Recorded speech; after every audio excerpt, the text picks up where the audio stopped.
जय हिंद साथियों, कैसे हैं आप सभी लोग। उम्मीद करता हूँ सही मस्त होंगे और अपने शिक्षण कार्य में व्यस्त होंगे। स्वागत है आप सभी का सीटेट 7 जुलाई 2024 के एग्जाम में। और आज हम करने वाले हैं एसएसटी सामाजिक विज्ञान के मोस्ट और इम्पॉर्टेंट क्वेश्चन, जो कि आपके एग्जाम के लिए बहुत ही महत्वपूर्ण है। क्लास 30 है।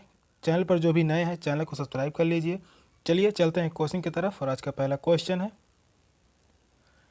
इन नाविकों में से किसने भारत का समुद्री रास्ता पाने के लिए पश्चिम की ओर प्रस्थान कर अटलांटिक महासागर को पार किया?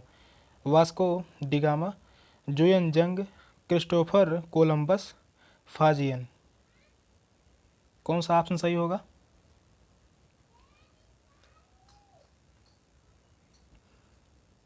तो वह कौन व्यक्ति थे जिसने भारत का समुद्री रास्ता पाने के लिए पश्चिम की ओर प्रस्थान किया, अटलांटिक महासागर को पार किया?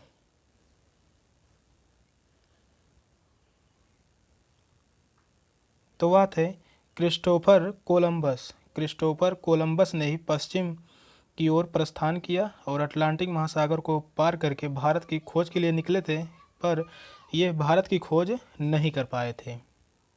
भारत की खोज क्रिस्टोफर कोलंबस नहीं कर पाए थे। भारत की खोज किसने किया था? तो वह 1498 में वास्को डिगामा ने भारत की खोज किया।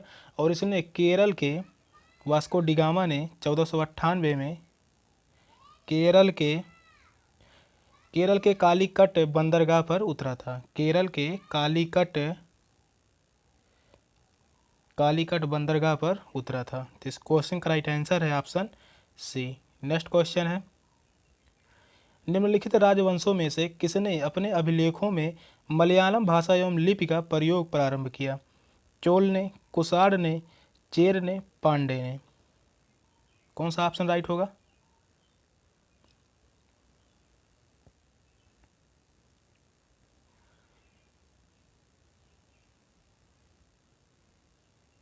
किस राजवंश ने अपने अभिलेखों में मलयालम भाषा एवं लिपि का प्रयोग किया?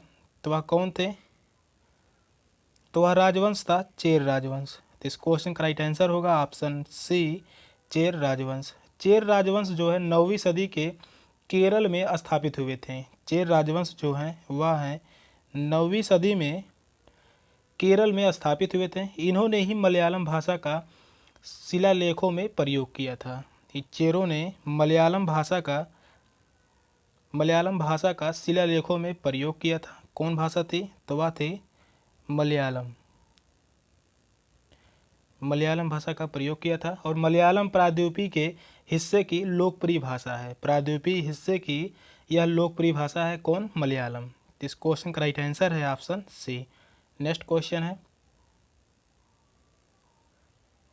1906 में हुए 100 ग्राम सगमा के विद्रोह का कारण था अंग्रेजों द्वारा निर्धारित व्यापार की आसान शर्तों के विरुद्ध बंगाल में मुस्लिम व्यापारियों का उठ खड़ा होना। सेकंड ऑप्शन है, नील के बागान मालिकों के विरुद्ध चंपारण में किसानों ने विद्रोह किया। थर्ड ऑप्शन है, गुजरात में पाटीदार किसानों का अंग्रेजों द्वारा थोपे गए भारी लगान के खिलाफ विद्रोह। फोर्थ ऑप्शन है, असम में आदिवासी समूहों द्वारा किया गया औपनिवेशिक वन कानूनों का विरोध। कौन सा ऑप्शन सही होगा इन चारों ऑप्शन में से?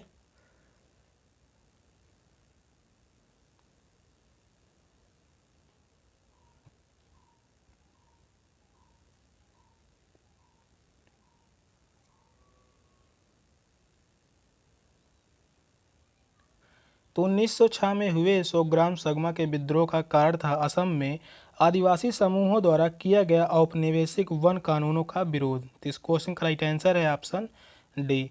इस कानून के आड़ में अंग्रेज जो है वनों पर पूरा नियंत्रण करना चाहते थे। अंग्रेज जो हैं वह इस कानून के आड़ पर अंग्रेजों ने वनों पर पूरा नियंत्रण करना चाहते थे। और आदिवासियों को उनके अधिकारों से वंचित करना चाहते थे। आदिवासियों को अधिकारों से वंचित करना चाहते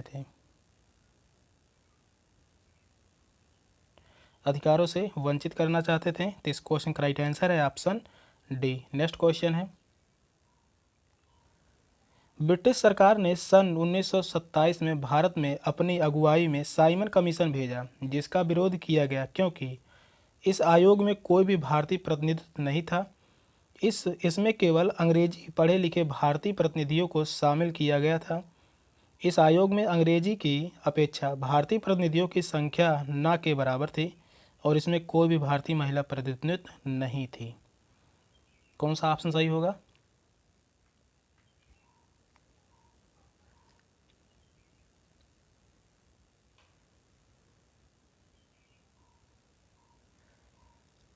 साइमन कमीशन भारत में 1927 में आया था। भारत में साइमन कमीशन 1927 में आया था और इसके विरोध का कारण था इस आयोग में कोई भी भारतीय प्रतिनिधित्व नहीं था। तो इस क्वेश्चन का राइट आंसर है ऑप्शन ए। इसमें 7 सदस्य थे। साइमन कमीशन में 7 सदस्य थे। इसमें 7 सदस्य थे, एक भी सदस्य भारतीय नहीं थे और साइमन वापस जाओ का नारा लगाया गया। साइमन यहाँ पर लिख दे रहे हैं।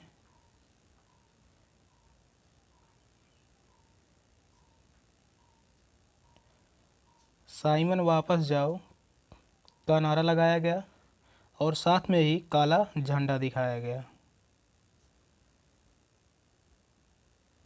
काला झंडा दिखाया गया।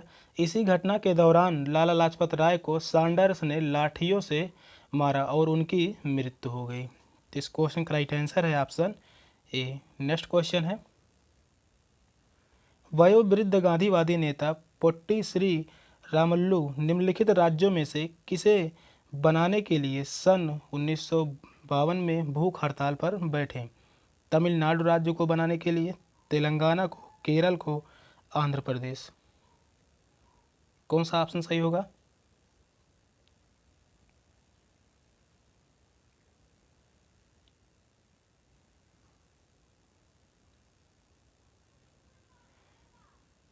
वयोवृद्ध गांधीवादी नेता पोट्टी श्रीमल्लू भूख हड़ताल पर 1952 पर बैठे थे किस राज्य को बनाने के लिए? तो वह आंध्र प्रदेश राज्य को बनाने के लिए। तो इस क्वेश्चन का राइट आंसर होगा ऑप्शन डी, आंध्र प्रदेश। इस हड़ताल के कारण ही एक जन आंदोलन राज्य भर में उत्पन्न हुआ और केंद्र सरकार आंध्र प्रदेश को एक नया राज्य बनाने के लिए मजबूर हो गया। आंध्र प्रदेश को एक नया राज्य बनाने के लिए मजबूर हो गया। तो इस क्वेश्चन का राइट आंसर है ऑप्शन डी। नेक्स्ट क्वेश्चन है, वहादत ए दीन अर्थात सभी धर्मों के बुनियादी एकता के हिमायती इनमें में से कौन थे? मोहम्मद अली जिन्ना, बाजी मोहम्मद, मौलाना आज़ाद, सैयद अहमद खान। कौन सा ऑप्शन सही होगा?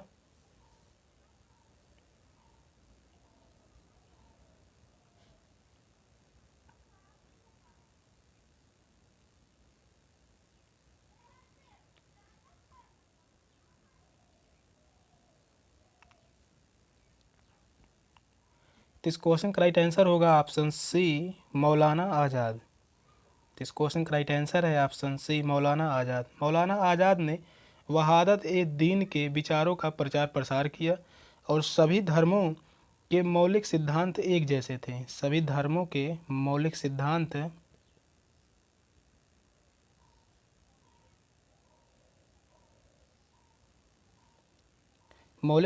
एक जैसे थे। तो इस क्वेश्चन का राइट आंसर होगा ऑप्शन सी, मौलाना आज़ाद। नेक्स्ट क्वेश्चन है, भारत के लगभग मध्य भाग से होकर गुजरने वाला प्रमुख अक्षांश है भूमध्य रेखा, आर्कटिक वृत्त, मकर रेखा, कर्क रेखा। कौन सा ऑप्शन सही है?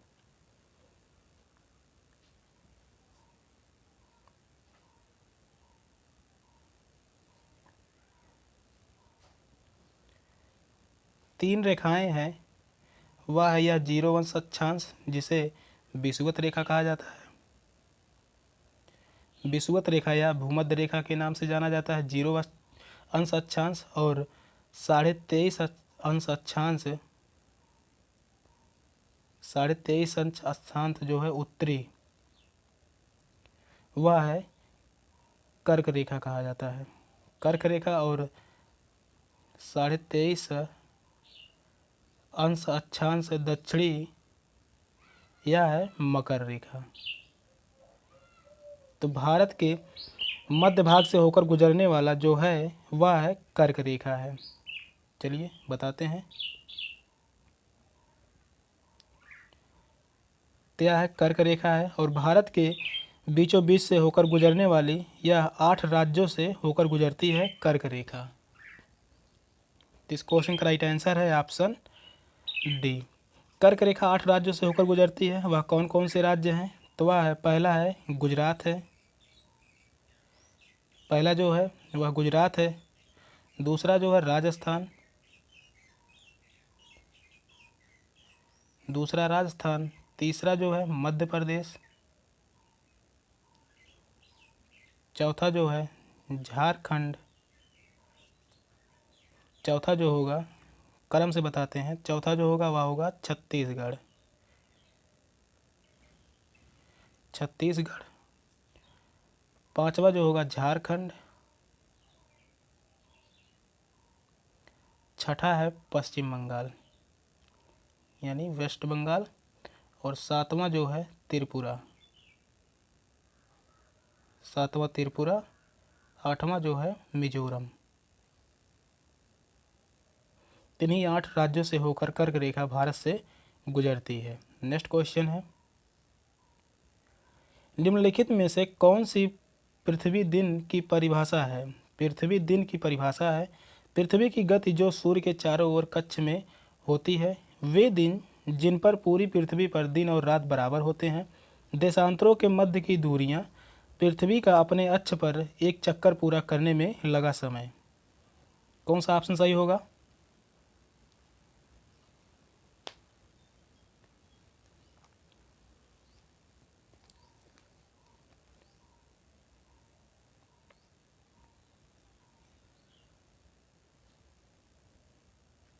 तो पृथ्वी दिन की परिभाषा है, पृथ्वी का अपने अक्ष पर एक चक्कर पूरा करने में लगा समय। तो इस क्वेश्चन का राइट आंसर है ऑप्शन डी। पृथ्वी को अपने अक्ष के चारों ओर एक चक्कर पूरा करने में 24 घंटे लगते हैं। एक चक्कर पूरा करने में पृथ्वी को 24 घंटे लगते हैं। तो इस क्वेश्चन का राइट आंसर है ऑप्शन डी। अगला क्वेश्चन है, मैत्री और दक्षिणी गंगोत्री नामक भारत के शोध संस्थान निम्नलिखित महाद्वीपों में से कहाँ स्थित हैं? ऑस्ट्रेलिया में, यूरोप में, अफ्रीका में, अंटार्कटिका में। कौन सा ऑप्शन सही होगा?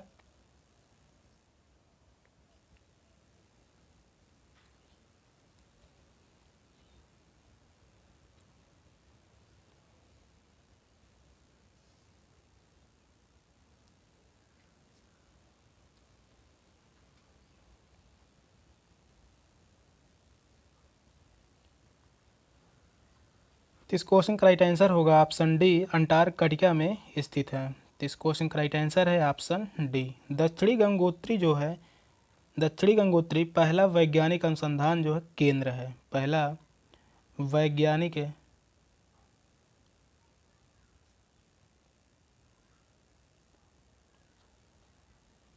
पहला वैज्ञानिक अनुसंधान केंद्र है और इसकी स्थापना की गई थी 1984 में। दक्षिणी गंगोत्री जो वैज्ञानिक अनुसंधान केंद्र है, इसकी स्थापना 1984 में की गई थी। इसके बाद मैत्री की स्थापना की गई थी दूसरा, और इसकी स्थापना की गई थी 1989 में।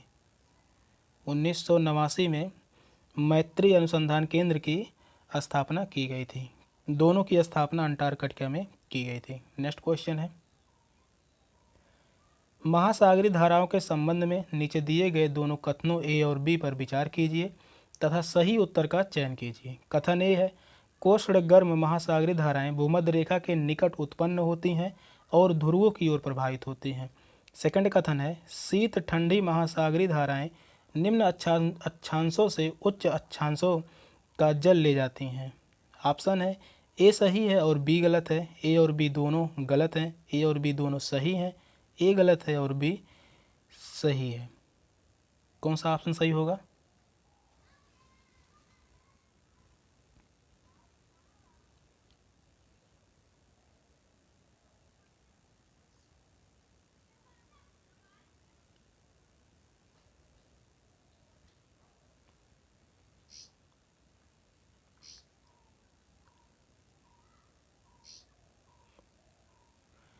उष्ण गर्म महासागरीय धाराएं भूमध्य रेखा के निकट उत्पन्न होती हैं और ध्रुवों की ओर प्रभावित होती हैं।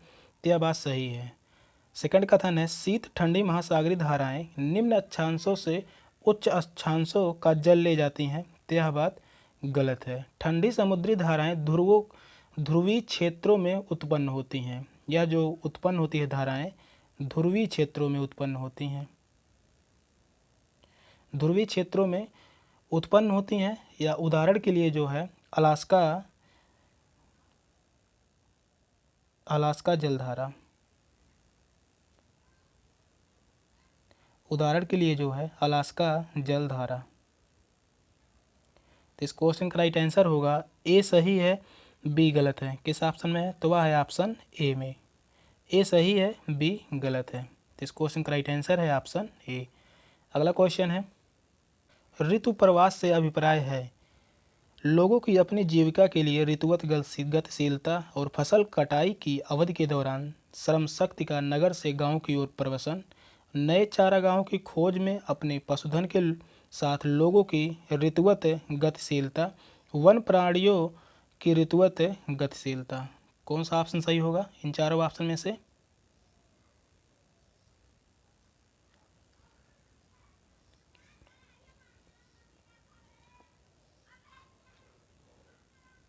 ऋतु प्रवास से अभिप्राय है नए चारागाहों की खोज में अपने पशुधन के साथ लोगों की ऋतुगत गतिशीलता। तो इस क्वेश्चन का राइट आंसर है ऑप्शन सी। मौसम बदलने के बाद नए चारागाहों की तलाश में मनुष्य का अपने पशुओं के साथ स्थान परिवर्तन करना ऋतु प्रवास कहलाता है। ऋतु प्रवास जो है या जो होता है नए चारागाहों की तलाश में, यानी मौसम बदलने के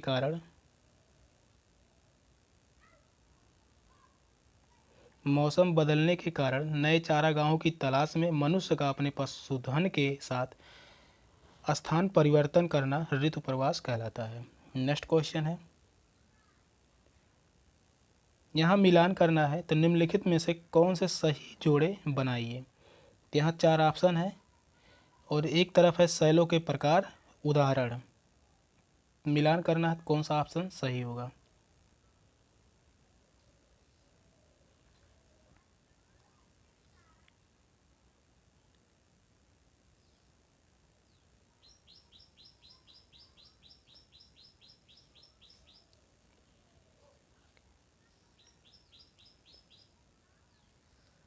चलिए मिलान करते हैं। तो अंतर्भेदी आग्नेय शैल, तो यह किसका उदाहरण है? तो यह उदाहरण जो है वह है ग्रेनाइट का। अंतर्भेदी आग्नेय शैल जो है यह ग्रेनाइट का उदाहरण है। दूसरा जो है बहिर्भेदी आग्नेय शैल, यह जो है बेसाल्ट का उदाहरण है। दूसरा जो है यह बेसाल्ट का उदाहरण है। अवसादी शैल उदाहरण है बलुआ पत्थर का।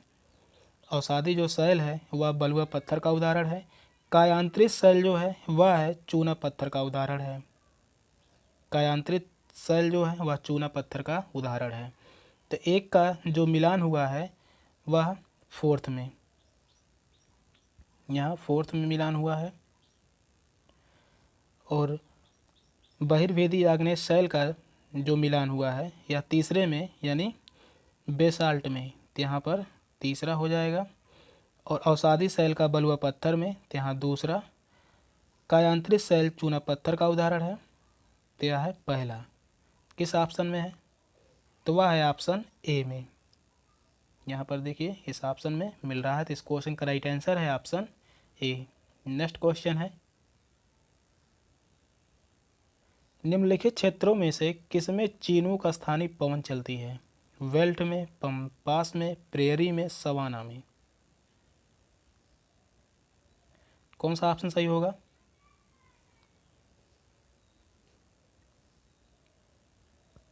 चीनूक जो है यह एक गर्म हवा है। चीनूक जो है यह एक गर्म हवा है और यह स्थानीय पवन जो चलती है यह प्रेयरी में। तो इस क्वेश्चन का राइट आंसर होगा ऑप्शन सी। प्रेयरी में चलती है चीनूक गर्म हवा। चीनूक हवा प्रेयरी के बर्फ पिघलाने का कार्य करती है। वेल्ट घास का मैदान कहाँ पाया जाता है? तो वेल्ट घास का मैदान जो है यह अफ्रीका महाद्वीप में पाया जाता है।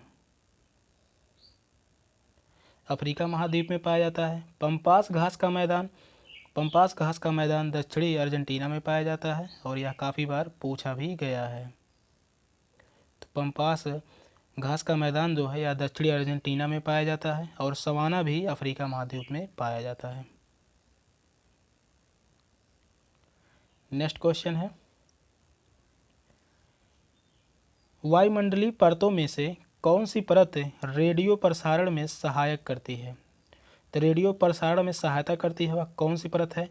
वायुमंडल की समताप मंडल, वायुमंडल, क्षोभ मंडल, मध्यमंडल। कौन सा ऑप्शन सही होगा?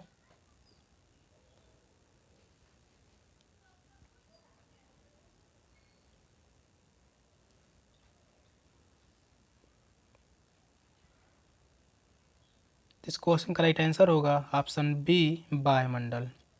रेडियो प्रसारण में वायुमंडल सहायक है। यह परत जो है, यह वायुमंडल जो परत है वायुमंडल का सबसे ऊपरी परत है। वायुमंडल जो परत है यह वायुमंडल का सबसे ऊपरी परत है।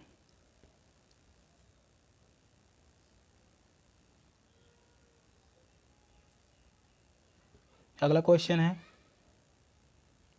सुनहरी जरी निम्नलिखित में से किसकी एक किस्म है? सिल्क की, जूट की, सूती वस्त्र के, नायलॉन का। कौन सा ऑप्शन सही होगा? सुनहरी जरी किसकी एक किस्म है?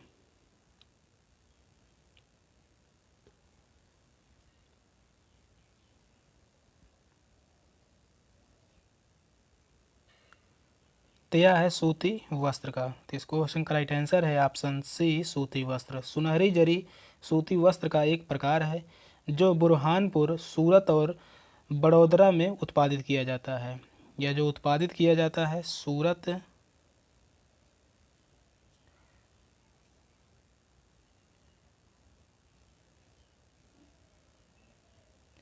सूरत और बड़ोदरा में।